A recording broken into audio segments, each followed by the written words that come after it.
أشهد أن لا إله إلا الله وحده لا شريك له وأشهد أن محمدا عبده ورسوله أما بعد فأعوذ بالله من الشيطان الرجيم بسم الله الرحمن الرحيم الحمد لله رب العالمين الرحمن الرحيم مالك يوم الدين إياك نعبد وإياك نستعين اهدنا الصراط المستقيم صراط الذين أنعمت عليهم غير المغضوب عليهم ولا الضالين.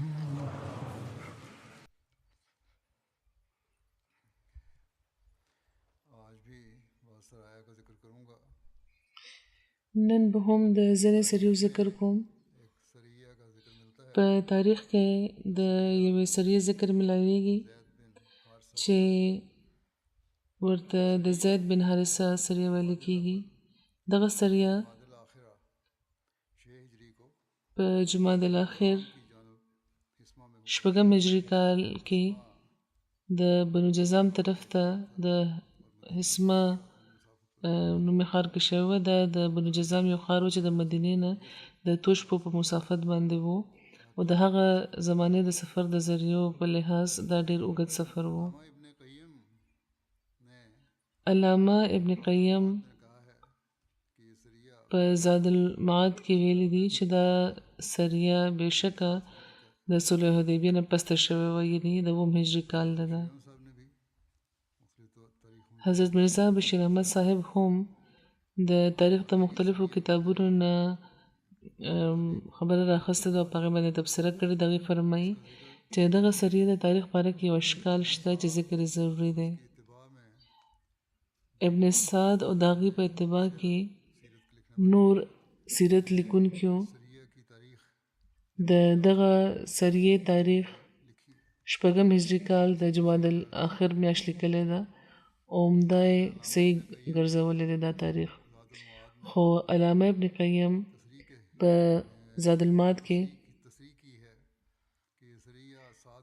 تصریح کړې ده چې دا سریه په 9 هجري کال کې د صلح حدیبیې نه پسته شوې وه او غالبا د ابن قیم د قول بنیاد دا دی چې دغه سریه وجه دا بیانیږي چې دحیه کلبي د قیصر سره د ملاقات نه پس مدینې ته واپس را روانو چې په لاره کې بنو جذام لګي شو، هغوی لوټلي وو او دا خبره مسلمه ده چې رسول کریم صلی الله علیه وسلم دحیه د قیصر طرف ته خپل خط سره د صلح حدیبیې نه پسته لېږلی وو، نو ځکه په هیڅ صورت کې دا واقعه د حدیبیې نه مخکې نشي کېدی. دا دلیل په خپل ذات کې بیخي صفا او واضح دی او د دې په رڼا کې د ابن سعد روایت یقینا د رد کېدو قابله ګرځي. خو هغوی لیکي چې د خاکسر په رای کې یوه توجیه داسې ده چې علامه ابن قیم نظر انداز کړې ده او هغه دا چې ممکنه دا ده چې د قیصر سره ملاقات لپاره دحیه شام ته 2 ځله تللی وي، یعنې په لومړي ځل هغوی د صلح حدیبیې نه مخکې په خپله د تجارت په غرض تللی به وو کېدای شي او قیصر سره ملاو شوي هم وو، او بل ځل د صلح حدیبیې نه پس ته هغوی د رسول کریم صلی الله علیه وسلم خط وړی وي او رسول کریم صلی الله علیه وسلم کېدای شي چې د قیصر طرف ته د پیغام وړلو لپاره دوی په دغه غرض منتخب کړي وي چې هغوی مخکې قیصر سره ملاو شوي دي. د دغه توجیه تایید داسې هم کېږي چې ابن اسحاق لیکلي دي چې په دغه سفر کې د دحیه سره د تجارتي سامان وو او د صلح حدیبیې نه پس چې کوم واقع ده د سفر هغې کې په ظاهره د تجارتي سامان تعلق نه ښکاري، نو دا کېدای شي دا هم کېدای شي چې د دحیه دا سفر صرف د تجارت په غرض و او د ابن سعد چې کوم راوي وي هغه د بل سفر سره یو ځای کړی وي او د قیصر سره ملاقات او د خلص ذکر هغه قیاسا شامل کړی وي والله اعلم. د سریه د حالات او واقعات باره کې نور تفصیل داسې بیان شوی دی. ابن سعد بیان کړی دی چې رفاع بن زید جزامی خپل کام له د رسول کریم صلی الله علیه و آله وسلم خط راوړی وو. رسول کریم هغوی له د اسلام دعوت ورکړی وو. هغه خلکو اسلام قبول کو او په دغه موده کې حضرت دحیه هم د حضرت دحیه بن خلیفه کلبی د روم باچا قیصر نه واپس را روان وو. هغوی له رسول کریم صلی الله علیه و آله وسلم رسول کریم صلی الله علیه و آله وسلم د قیصر روم طرف ته لېږلي وو. قیصر هغوی له تحفې ورکړې وې، پوشاک یې ورکړی وو او په لاره کې هغوی ته د حنید بن اوس او د هغه زوی اوس بن حنید ملاو شوي وو. د ابن په خیال د حنید بن حارث او د هغه زوی حارث بن حنید سلی ورسره دې سره ملاو شوي. سلی د جزم قبیلې یو خاښ دی. دوی دواړه حمله کړې وه په حضرت دحیه باندې او هر څیز یې ترې په سوره اخیستی وو او یوې زړې کپړې نه بغیر هیڅ هم هغوی سره نه و پرېښي. دا خبره چې تر بنو زبیب ورسېده چې د رفاع بن زید قبیله وه، دغه قبیلې اسلام قبول کړی وو. نو دغه قبیلې خلک د حنید او د هغه د زوی طرف ته ورغله. دواړو سره جنګ وکړو او د حضرت دحیه مال هغوی را خلاص کړو. حضرت دحیه رسول کریم صلی الله علیه و آله وسلم نه راغله. د ټولې واقعې نه هغوی خبر کړ او خواست یې ورته وکړو چې د حنید او د هغه د زوی نه دی بدل واخیستی شي.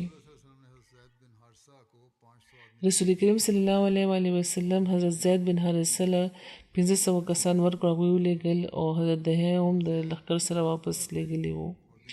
حضرت زید به د شپې روان وو او د ورځې به هغوی پټ شو او د هغوی سره د بنو عذرا یو رهبر هم وو او بل خوا د بنو جذام ځینې قبیلې وې چې هغوی راغونډې شوې. په هغې کې یوه ټوله د غطفان قبیله وه، قبیله وایل او د د سلمان او د سعد بن عزیم هم وو. او لکه څنګه چې کوم وخت چې رفاع بن زید د رسول کریم خط راوړی وو خپل کام له، نو هغه وخت هغه خلک حرۃ الرجله کې وو. دا د جذام په علاقه کې یو توره ځمکه وه،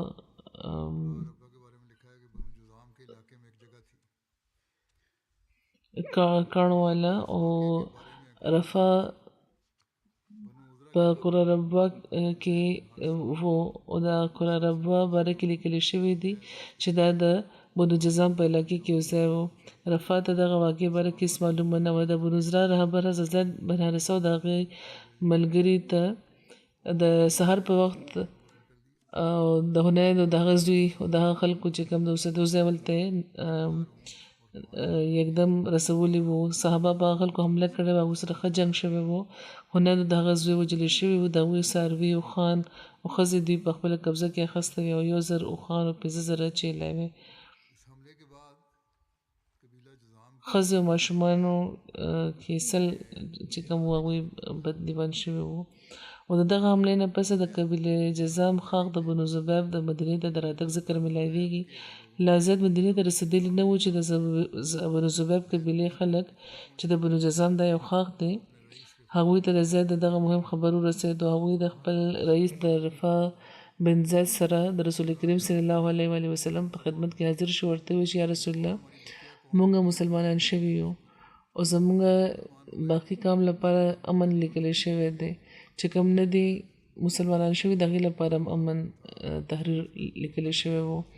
بلکې ستاسو چې خو بیا هم ستاسو چې کوم رالېږلی لښکر هغوی پرې حمله کړې او ځینې پکې وژلي دي او ځینې بندیوان کړي دي او د غنیمت امتناع اخیستی دی او مونږ خو مسلمانان شوي یو او د هغې باره کې هم د امن تحریر شته.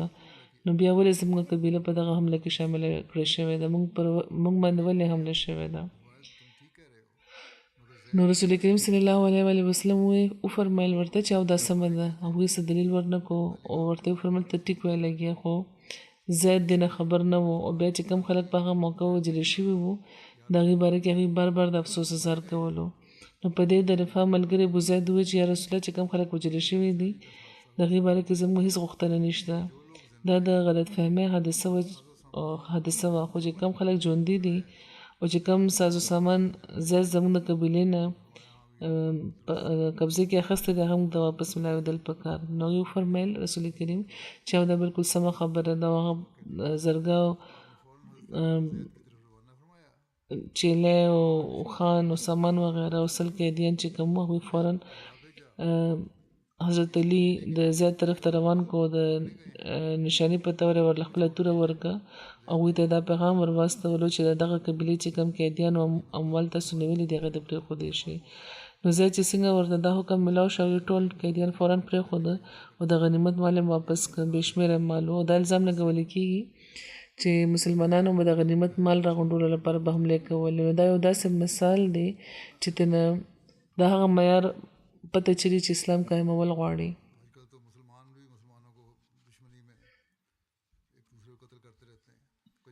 او نن سبا خو مسلمانان په دشمنۍ کې وژني یو بل دوی وژني او هغه وخت دا خبره چې صرف د کومو خلکو سره چې معاهده شوې د هغوی سره دومره حسن سلوک روان و بیا د زید بن حارثه د یوې بلې سریې ذکر ملاویږي دا سریه په وادي القرا کې د رجب په میاشت کې په شپږم هجري کال کې شوې وه د حسما سریې نه تقریبا یو میاشت پس دا شوې وه او رسول کریم بیا حضرت زید بن حارثه د وادي القرا طرف ته روان کړي وو د وادي القرا باره کې لیکلی شوي دي چې دا د مدینې په شمال کې د شام طرف ته تقریبا 350 کیلومتره په فاصلې ده او په یو روایت کې دا دی چې دلته د مزهج قبیلې او د قضا خلک راغونډ وو او دا هم ویل کېږي چې د مزر قبیلې ځینې خاندانونه هلته راغونډ وو خو د جنګ تر حده خبره نه وتلې خو ابن هشام بیان کړي دي چې په وادي القرا کې د بنو فزاره سره د صحابه مقابله شوه او ډېر صحابه شهیدان شوي وو زیاده سخت ژوبل شوي وو خدای پاک هغوی بچ کړه او په سیرت خاتم النبیین کې حضرت مرزا بشیر احمد صاحب هم دا خبره بیانه کړې ده چې دا مقابله شوې وه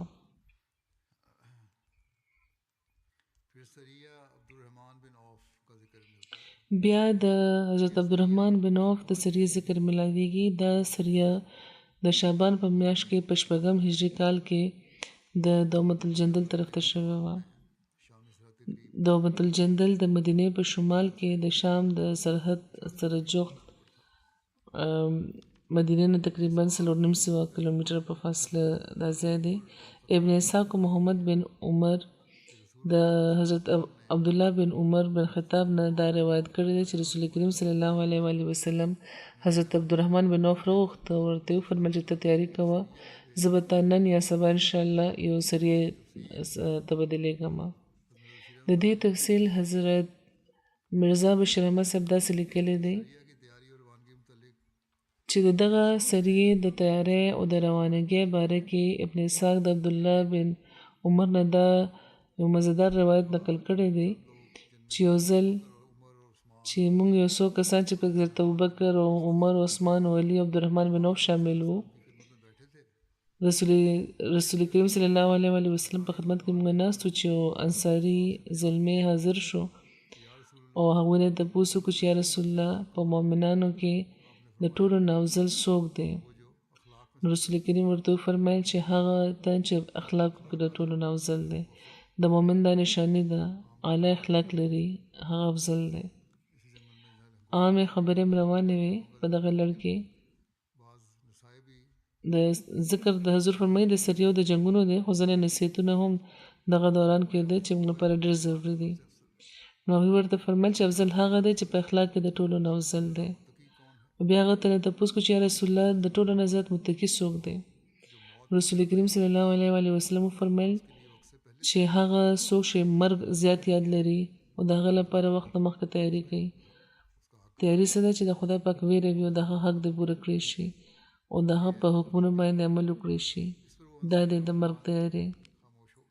نو په دې هغه انصاري زلمی خاموش شو او رسول کریم صلی الله علیه وسلم د زموږ طرف ته متوجه شو.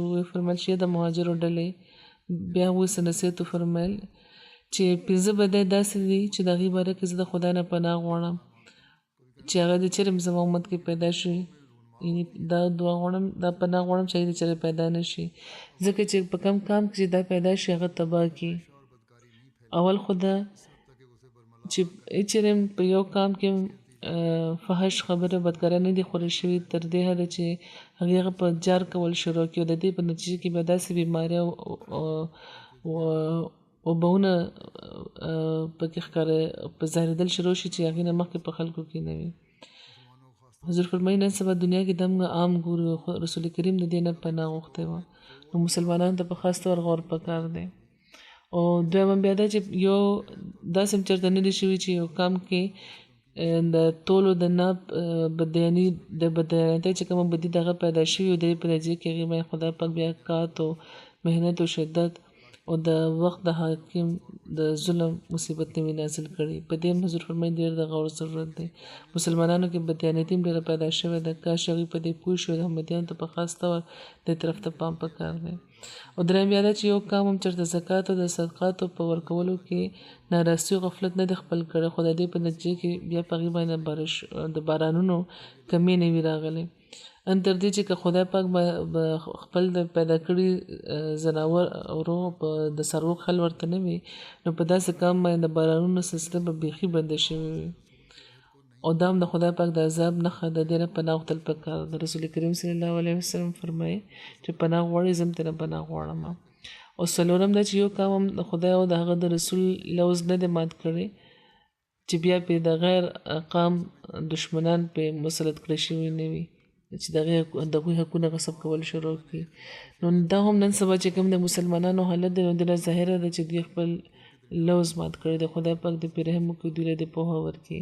او پنځم دا چې چیرې هم داسې نه دي شوي چې یو قام عالمان او امامان د شریعت خلاف فتوی ورکړي او شریعت د خپل مطلب لپاره هغوی خرابوي او د هغې ترمنځ بیا د اندروني جنګونو سلسله نه وي شروع شوې. نو دا هم په مسلمانانو کې فرقه بندي کې عام ښکاري. کوم څیزونه چې پناه غوښتې و رسول کریم هماغه نن سبا موږ ته په مسلمانانو کې ښکاري. خدای پاک دې رحم وکړي. د رسول کریم صلی الله علیه وسلم دا زرینه تقریر د قومونو د ترقۍ او د تنزل په اسبابو باندې یو بهترینه تبصره ده. که مسلمانان غواړي نو د هغوی لپاره په موجوده زمانه کې هم دا یو بهترینه سبق دی. کاش که مسلمانان په دې غور وکړي. د سریې د حالاتو واقعاتو باره کې حضرت عبدالله بن عمر بیانوي چې رسول کریم حضرت عبدالرحمن بن عوف له حکم ورکړو چې د شپې د هغوی د امة الجندل طرف ته روان شي. د هغوی لښکر جرف مقام کې ایسار و. هغوی 200 کسان وو. جرف چې کوم د دې باره کې لیکلي چې دا د مدینې نه د 3 میله د شمال طرف ته یو ځای و. او د دغه سریې باره کې حضرت مرزا بشیر احمد صاحب لیکلی دی چې ډېرې په تیزۍ د اسلامي اثر دایره وسیع کېده لګیا وه او د عربو لرو ځایونو کې هم د اسلام تبلیغ روان و، تبلیغ رسېدو لګیا و. خو ورسره د لرو علاقو کې مخالفت هم زیاتېده او کم خلک چې د اسلام طرف ته مایل کېده نو د خپلو قبیلو د خلکو له طرفه هغوی سخت ظلمونو سره مخ وو او دغه ظلمونو په وجه ډېر داسې کمزور طبیعته خلک چې وو هغوی د اسلام د اظهار نه به هغوی اسلام اظهار نه به هغوی به منې وو. نو ځکه اوس د جنګي مهمونو په اغراض کې دغه غرض اضافه شوی و چې داسې قبیلو طرف ته د فوجي دستې روانې کړې شي چې پکې ځینې خلک په زړه کې د اسلام طرف ته مایل دي خو د ظلمونو د ویرې د لاسه هغوی اسلام قبلولو نه ودرېدلي وي. نو دغه دستو د لېږلو غرض د مذهبي ازادۍ قیام و. په دې باندې اسلام په خاص طور زور ورکوي. د دغه غرض او د غایت د لاندې رسول کریم د شعبان په میاشت کې په 6 هجري کال کې یوه فوجي دسته د حضرت عبدالرحمن بن عوف په کمان کې د دومة الجندل د یو لرې مقام طرف ته روانه کړې وه. په دغه ځای طرف ته همدغه ځای ته رسول کریم هم په 4 هجري کال کې د امن د قیام په غرض تشریف وړی و. همدغه شان دغه علاقه نن د 2 کاله مخکې اسلامي د اثر دایره کې داخله شوې وه او د هغه ځای اوسېدونکي د اسلامي تعلیم نه غیر مانوسه نه و پاتې، بلکې غالبا هغې کې یوه برخه د اسلام طرف ته مایله وه، خو خپل د رئیسانو د قبیلې د خلکو د مخالفت په وجه هغوی جرأت نشو کولی. خو بهرحال هغوی د هجرت په 6م کال کې یعنې رسول کریم د هجرت په 6م کال کې یو لویه فوجي دسته د عبدالرحمن بن عوف په امارت کې چې کبار صحابهو کې شامل وو د دومة الجندل طرف ته روانه کړې وه. رسول کریم صلی الله علیه وسلم خپل مقرب صحابي عبدالرحمن بن عوف ته وویل، دغې طرف ته مخاطب شو، ورته وفرمیل چې ابن عوف زه ته یو سریې باندې امیر په طور باندې لېږل غواړم او ته تیار اوسه. نو بله ورځ سهار په وخت عبدالرحمن بن عوف د هغې په خدمت کې حاضر شو. نو رسول کریم صلی الله علیه وسلم په خپل لاس د هغې په سر باندې د هغوی پټکي د هغوی نه واخیست، ویې تړل او بلال له حکم ورکړو چې یو جنډه دې ته وسپارلی شي. او بیا هغوی د حضرت عبدالرحمن بن عوف په ماتحتۍ کې د صحابهو یو دسته مقرره کړه. هغوی ته وفرمیل چې یا ابن عوف د جنډه واخله او بیا د خدای په لاره کې د جهاد لپاره وروځه او کافرانو سره وجنګېږه، خو ګوره څه بددیانتي ونه کړي او نه به لوز ماته او نه د دشمن چې کوم مړي وي دغې جسمونه به خرابوي او نه به ماشومان وژني. دا د خدای حکم دی او د هغه د نبي سنت دی. په دغه روایت کې غالبا راوي سهوا د ښځو ذکر پرېښی دی، ګینې بل ځای کې دا صراحت راغلی دی چې رسول کریم به چې کله یوه دسته روانوله نو دا تاکید به ورسره فرمایلو چې ښځې به نه وژنئ او نه بوډاګان به وژنئ او نه داسې خلک به وژنئ چې ژوند یې د مذهب د خدمت لپاره وقف وي. او عین پس د هغوی حضرت عبدالرحمن بن عوف ته دا هدایت وفرمایلو چې هغوی د دومة الجندل طرف ته ورشي او کوشش دې وکړي چې په صلح صفای د فیصله وشي، ځکه چې که دغه خلک د جنګ و جدال نه دستکش شو او اطاعت هغوی قبول کړو نو دا به د ټولو نه ښه خبره وي. او بیا هغوی حضرت عبدالرحمن بن عوف ته وفرمیل چې په دغه صورت کې به مناسبه دا وي چې ته د هغه خلکو د رئیس لور سره واده وکړي او که هغوی قبلوي نو. او بیا هغوی دا سریه رخصته کړه او حضرت عبدالرحمن بن عوف د 200 صحابیانو سره د دومة الجندل طرف ته چې د عرب په شمال کې د تبوک نه د شمال مشرق طرف ته د شام د سرحد سره جوخت یو ځای دلته روان شو. او چې کله دا اسلامي لښکر دومو ته ورسېدو نو په سر کې خو د دومې خلک د جنګ لپاره تیار ښکارېده او مسلمانانو له هغوی د تورې د ډکه ورکوله، خو ورو د عبدالرحمن بن عوف په پویولو هغوی د دغه ارادې نه منې شو او د یو څو ورځو پس د هغوی رئیس ازبغ بن عمر قلبي چې عیسائی و د عبدالرحمن بن عوف په تبلیغ په خپله خوښه اسلام قبول کو او د هغه سره د هغه کام نه هم ډېر خلک چې غالبا د مخکې نه د زړه کې د اسلام طرف ته مایل شوي وو مسلمانان شو. او چې کوم خلک په خپل دین قایم پاتې شو نو هغوی په فراغ زړه د اسلامي حکومت د لاندې راتلل منظور کړه، یعنې په زوره چې هغوی ته نه ویلي. ډېر داسې خلک وو چې اسلام نو قبول کړی خو د حکومت د فرمانبردارۍ لوز هغوی وکړو. نو دغه شان ډېر په خیر و خوبۍ دا مهم تر اختتام ورسېدو او د رسول کریم د ارشاد مطابق عبدالرحمن بن عوف د دومة الجندل رئیس د ازبغ بن عمر لور تمازر سره واده کو، مدینې ته واپس راغله او د خدای پاک په فضل او د رسول کریم د توجه په برکت د عبدالرحمن بن عوف کره دغه د تمازر نه یو داسې زوی پیدا شوی چې خاص د اسلام په فدایانو کې شامل وو او د علم او د فضل هغه مرتبې ته ورسېدو چې هغه په خپل وخت کې اسلام ډېر لوی عالمانو کې یو ګڼل کېدو. نامه ابو سلمه زهري وه او ابن سعد د ابو سلمه زهري باره کې لیکلي چې کان ثقة فقیها کثیر الحدیث، یعنی ابو سلمه یو ثقه فقی او په داسې تنو چې په کثرت به هغوی حدیثونه بیانول. سعید بن عاص بن امیه چې په لومړي ځل د معاویه بن ابي سفیان له طرفه د مدینې والي مقرر شوي وو، نو هغوی ابو سلمه د مدینې قاضي مقرر کړی وو او د ابو سلمه عمر 22 کاله و او دی په 490 هجري کال کې وفات شوی وو. بیا د حضرت علي ابن ابي طالب سریه چې د فدق طرف ته شوی وه د هغې ذکر ملاویږي.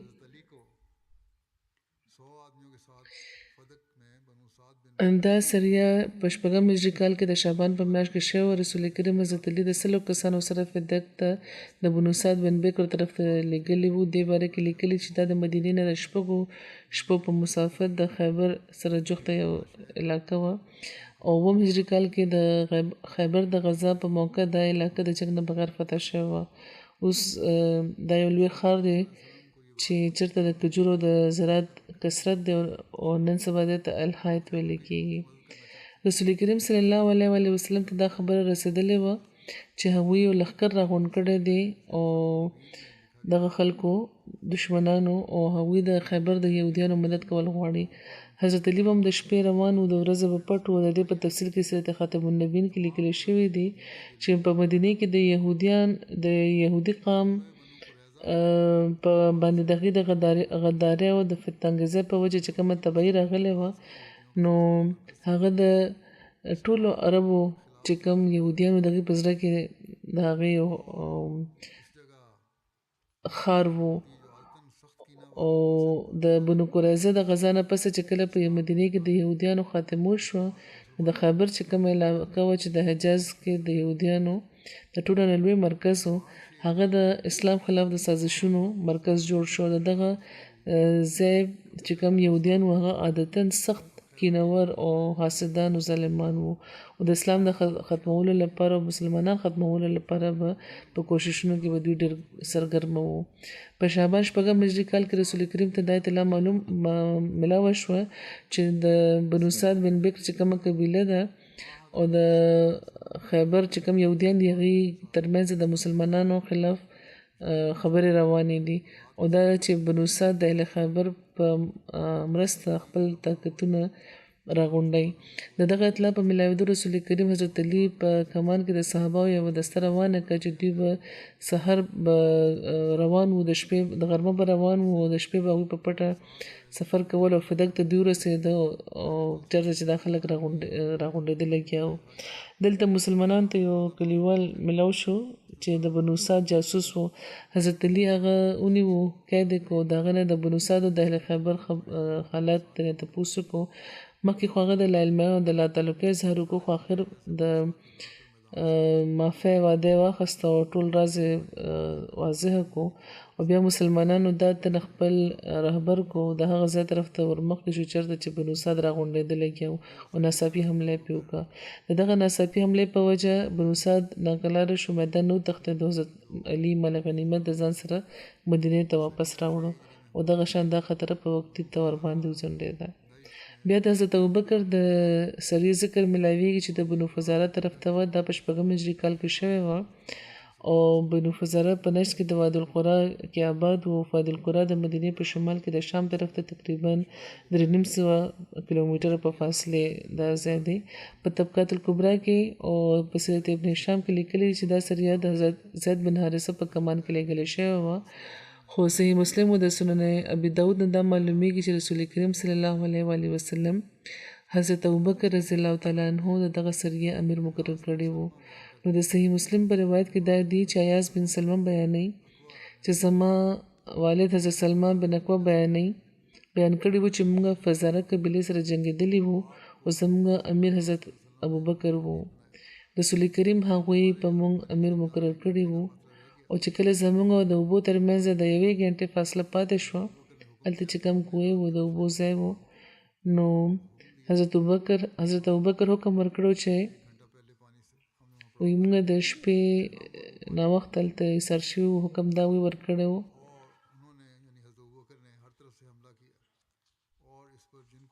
موږ هلته ایسار. بیا رسول کریم هر طرف ته حمله کړې وه، څوک چې وژل هغوی ووژل او قیدیان هم که خلک.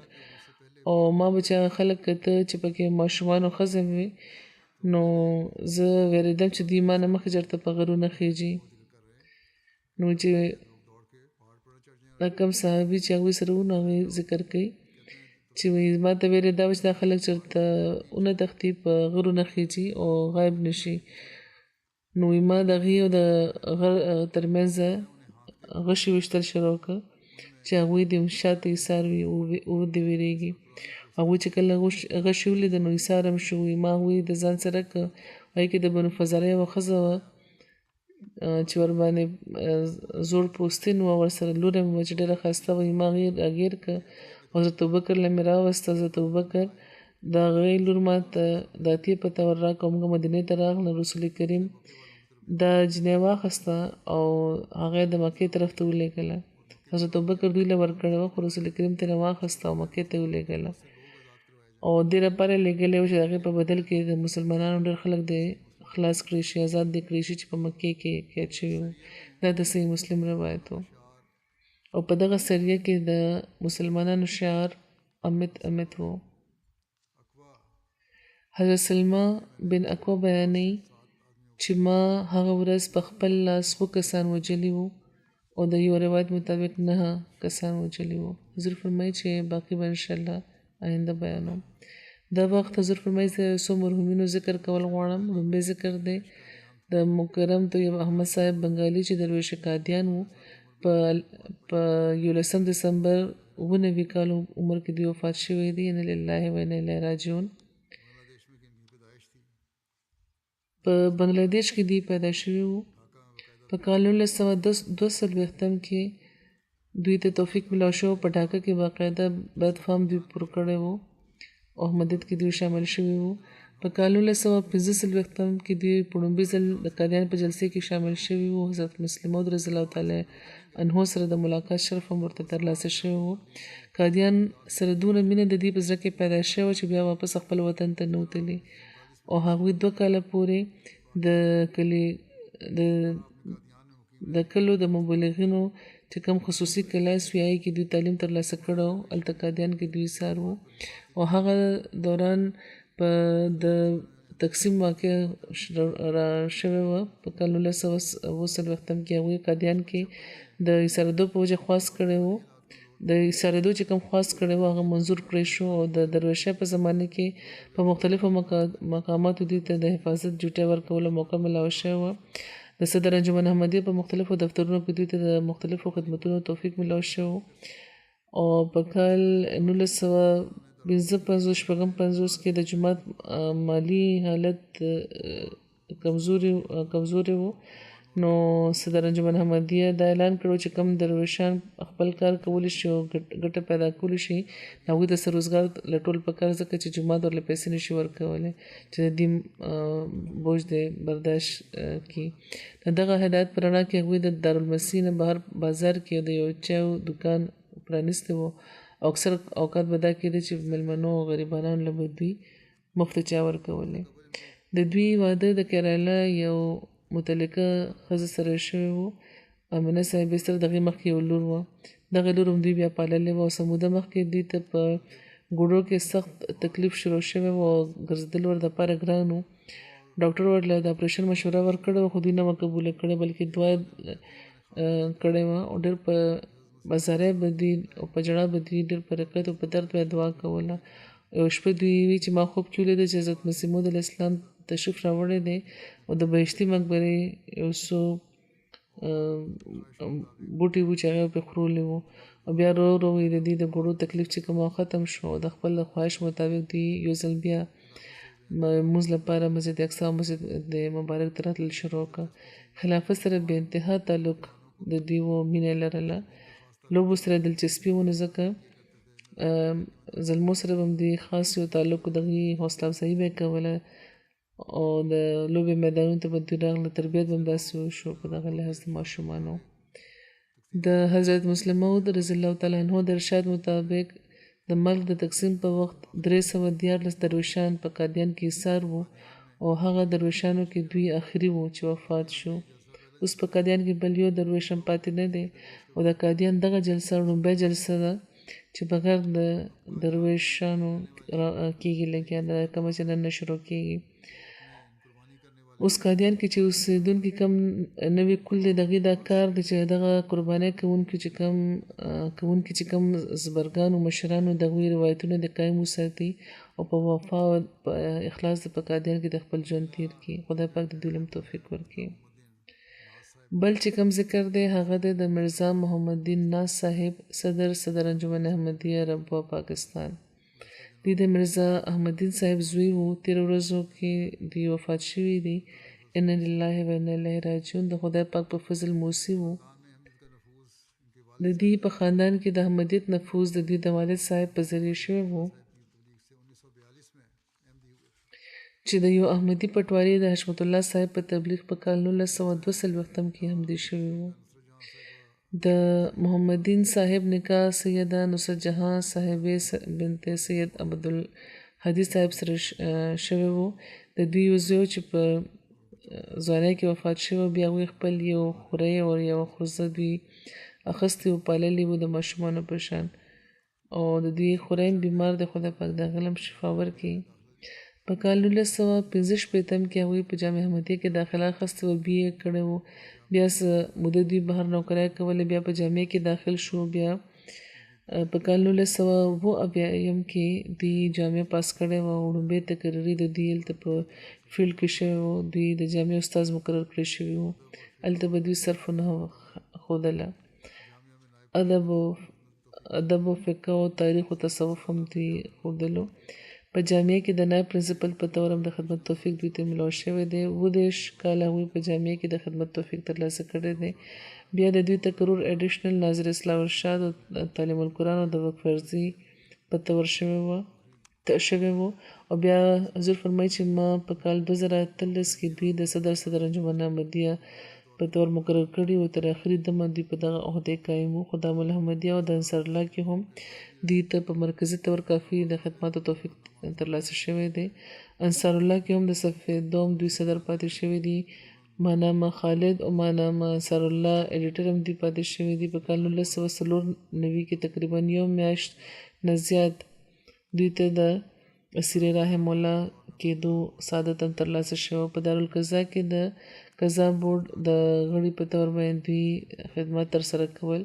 د مسجد افتاح ممبر وو. د تدفین د فقه کمیټه ممبر وو. د بیت الحم سیکرټري وو. عربي بورډ صدر هم پاتې شوي دي. عربي د دوی ډېره ښه وه. د دوی اهلیه بیانوي چې د دوی د ټول ژوند خلاصه دا ده. حضور فرمایي زه دې خبرې ګواه یم په خپله چې مینه د ټولو لپاره او نفرت د هیچا نه نه. د دوی د ټول ژوند خلاصه دا ده او زه ګواه یم د دغه خبرې چې مینه د ټولو لپاره او نفرت د هیچا نه نه. او د دوی یو خورۍ دا وی چې ماته یاد دی چې د 10 یا د 12 کالو په عمر کې مرزا ناز دوی ته دا ویلي وو چې ما تهجد شروع کړی و. نن پورې سوال دی چې څه بیماري راغلې ما مستقل تهجد کړی دی.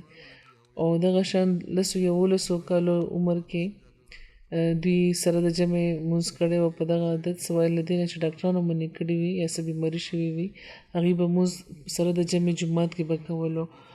او د دې یو بل خپلوان ویلي چې ما دوی سره یو ځل شپه تېره کړې وه. د جمعې شپې وې.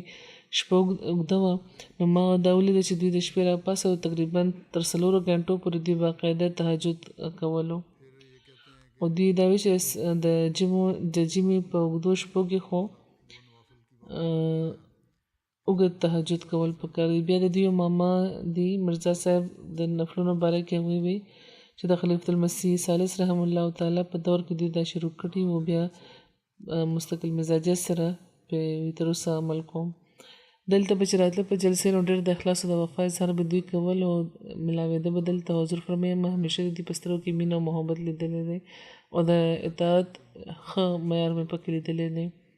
او که دلته به دوی بېچاره غوښتنه او شرط به د دوی دا و چې زه به مونځونه دلته سره به د جمعې د خلیفه پسې کوم او که دې نه مخکې ته ما رسولی شي هلته نو زه تا سره تللی شم. نه د دوی ورور مشتاق بیګ صاحب دلته اوسېږي. دوی و چې د والد صاحب په خواهش زما ورور خپل ژوند د جومات لپاره وقف کړی و، تر آخري دمه د دې حق یې ښه پوره کړی دی. دوی د بي تعلیم مکمل کړی و ځکه چې هغوی اعلی تعلیم کولو نه پس ژوند وقف کول غوښته. د جامعې نه فارغېدو نه پس د مصر یونیورسټۍ دوی ته د یوې اعلی نوکرۍ پیشکش کړی و او ډېرې ښې تنخواه اظهار هم کړی و، خو دوی هغه پیشکش رد کړی و. دا یې فرمیل چې ما خپل ژوند د خدای پاک په لاره کې وقف کړی دی او دا د هغه وخت خبره ده چې کله د مربي لنس به صرف 40 روپۍ و، ډېر په ګرانه به ګزاره کېده. مبشر ایاز صاحب چې د جامع احمدي پرنسپل دي د ربویه په ذمهوارۍ د دوی د کار کولو یو واقع لیکي چې دوی وایي چې ما ته یاد دی چې موږ ثانیه ثالثه کې وو او ناز صاحب موږ ته عربي ښودله. د هغه ورځو کې د دوی یوه خور وه چې د وینې سرطان ورته ډاکټر ورله جواب ورکړی و. د جامعې کې دننه دوی سره اوسېده، د وینو بوتل ورته یوه ورځ لګېدلی و او هغه لګول نه پس د جامعې ته راغله زموږ کلاس اخیستو لپاره. کلاس یې پرېښی نه و، حالت یې ډېر خراب و. هغه وخت هغه وخت دوی سبق ښودلو چې د دوی خپلوان راغله، د کلاس نه بهر ودرېده. نو ناز صاحب د هغې خبره واورېده، بیا واپس راغله او موږ ته سبق ښودل شروع کړو. هغه ورځ چې موږ ته سبق ښودلو نو هغه ورځ د عربۍ یو نظم و چې پکې غمژنه شعرونه وو. دوی به چې شعر وی نو د ناز صاحب اواز به جوړونکی شو، سترګو کې به یې اوښکې راغلی. هغه وخت موږ ډېر حیران وو چې ناز صاحب ډېر د حوصلې انسان دی، دا کیفیت یې ولې پیدا شو. بهرحال کلاس چې ختم شو نو دوی سبق یې پوره وښودلو او پیریډ ختمېدو نه پس دوی په تیزۍ د کلاس نه ووتو او خپل کور ته لاړو او بیا وروسته معلومه شوه چې کوم تن دوی سره میلاوېدو له راغلی نو هغه ورله دغه خبر ورکولو له راغلی چې د خور حالت ډېر خراب دی. خو ناز صاحب د خپل فرض چې کوم پوره کولو هغه یې مقدم وګڼلو او د سبق ښودلو نه پس هغوی تللي وو او بیا لږ وخت پس د هغوی هغه خور مړه هم شوه. ډېرې خوبۍ دوی لرلې، خپل د وقف حق دوی پوره کړی دی. خلافت سره دوی بې انتها د اخلاصو د وفا تعلق و. خدای پاک د ورسره د مغفرت د رحم سلوک وفرمایي، درجات د ورته اوچت کړي. بل ذکر دی د مکرم مراد هایکو صاحب، دا د ترکمنستان قامي صدر و د جومات. تېر ورځو کې دوی وفات شوي دي، انا لله و انا الیه راجعون. ډاکټر عبدالعلیم صاحب په ذریعه دوی سره تعارف شوی و. راوی البخاریو صاحب او عبدالعلیم صاحب د دوی په مشترکه تبلیغ دوی بیعت کړی ځکه چې په تبلیغ هغوی د زړه نه احمدي شوی وو خو بیعت هغوی نه و کړی. په کال 2010 کې هغوی په لومړي ځل په جلسې کې شامل شوي وو او دلته راغلم. حضور فرمایي ما سره میلاو شو او بیا په عالمي بیعت کې دوی برخه اخیستې او ډېر خوشحاله وو په دغه خبره چې د وخت د خلیفه په لاس زه بیعت کوم لګیا یم. لیکونکي لیکي چې کله د بیعت الفاظ ویل کېده نو د اخلاص او د وفا او د ایمان د مضبوطۍ په وجه د هغې د مخ اثر داسې متغیر کېده چې ما له یقین نه راتلو چې د هماغه اکومراوه صاحب دی چې څه وخت مخکې دوی موږ سره ښه په خندا خندا خبرې کولې. یو څو کاله مخکې ترکماني ژبه کې د قرآن د ترجمې کار هغوی شروع کړی و او 13 کال مکمل کو. 13 کال د جلسه سالانه د انګلستان د جلسه سالانه کې شرکت نه پس هغوی ما نه اجازت اخیستی و چې زه لږ دلته زیات ایثار شم او بیا زما په اجازه د هغوی دلته ایثار و. د منځونو طرف ته خاص دی پابندي دی ساتلې وه او هغه ورځو کې دې نه علاوه د قرآن ترجمه د مرکزي رشن ډیسک په مدد دوی په کتابي شکل کې تیاره کړې وه.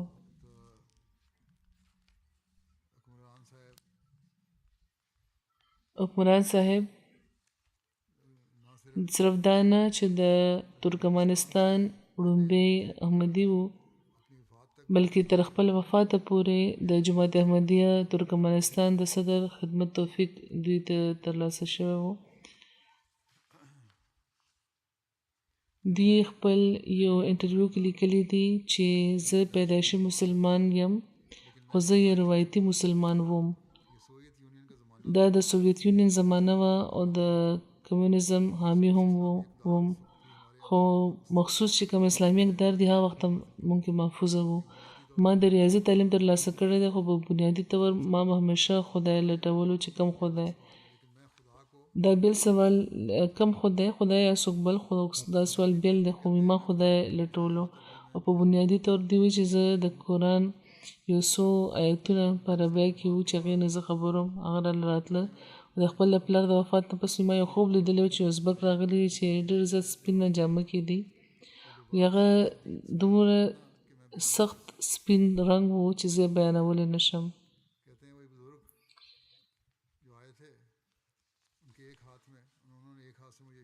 وی چې کوم د ازبرګ راغلی و نو هغې په خپل یو لاس ماته اشاره وکړه ځان طرف ته راوبللم. اوس یې راته ویې نه بلکې ځان خپل طرف ته د راتلو بلنه یې راله راکوي چې ما زما طرف ته راشه. دا د 2001 خبره ده. او دې نه پس راویل صاحب او ډاکټر علیم صاحب دوی ته تبلیغ کړی و او دوی د حضرت مسیح موعود علیه السلام د بعثت نه خبر شو. د حضرت مسیح موعود علیه السلام تصویر چې ورته وښودلی شو نو دوی وی چې دوی زه ځان طرف ته رابللی وم. دغه شان دوی احمدیت بیا تسلیم کو او لکه څنګه چې ما ووی حضور فرمایي په کال 2010 کې دوی راغله او باقاعده بیعت هم دوی کړی و. دوی وی چې کوم جذبات چې ما کې دننه موجزن دي دا زما چې به د هغې د ادا کولو نه قاصره ده، ځکه چې کومه رڼا احمدیت ماله راکړې ده زما زړه هغه زما د ټولو الفاظو نه زیات هغه محسوسوي. دا کوم چې زه په خپله ژبه ویلی شم ډېر اخلاص او وفا دوی ښودله. هر خطبه او هر خطاب به دوی په خپل زړه او په خپل روح کې دی وي چې زه هغه تېروم. دومره په غور اورم چې ځواني راته یاده شي. او بیا به دوی وي چې زه دا ګڼم چې د دنیا بقا او په دنیا کې د مساوي حقونو فراهمي د جماعت احمدیه سره وابسته ده. دلته تیر کال جلسه سالانه نه پس ته په انګلستان کې اوسېدل دې لپاره اسان نه و. دوی وی چې په ترکمنستان کې په کور کې واده دی چې پکې ټول خپلوان موجود دي او د کور د سربراه په حیثیت کې ما ته هلته کېدل پکار دي. خو زه دا ګڼم چې دا وخت د قرآن د ترکماني ترجمې کار زیات ضروري زما لپاره ډېره زیات ضروري کار بل څه نشته. ټولو نه زیات همدا دي ما لپاره زه د قرآن خدمت وکړم. خدای پاک دې د مغفرت وفرمایي، رحم دې پرې وفرمایي، درجات دې ورته اوچت کړي او د دې ماشومانو ته د احمدیت د قبلولو د عمل کولو توفیق دې ورکړي، ځکه چې هغوی بیعت نه دی کړی. حضور فرمایي چې د لمونځونو نه پس د دې غایبانه جنازه وکړو.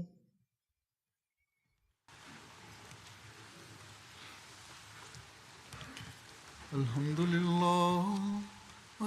لله نحمده ونستعينه ونستغفره ونؤمن به ونتوكل عليه ونعوذ بالله من شرور أنفسنا ومن سيئات أعمالنا. من يهده الله فلا مضل له ومن يضلل فلا هادي له.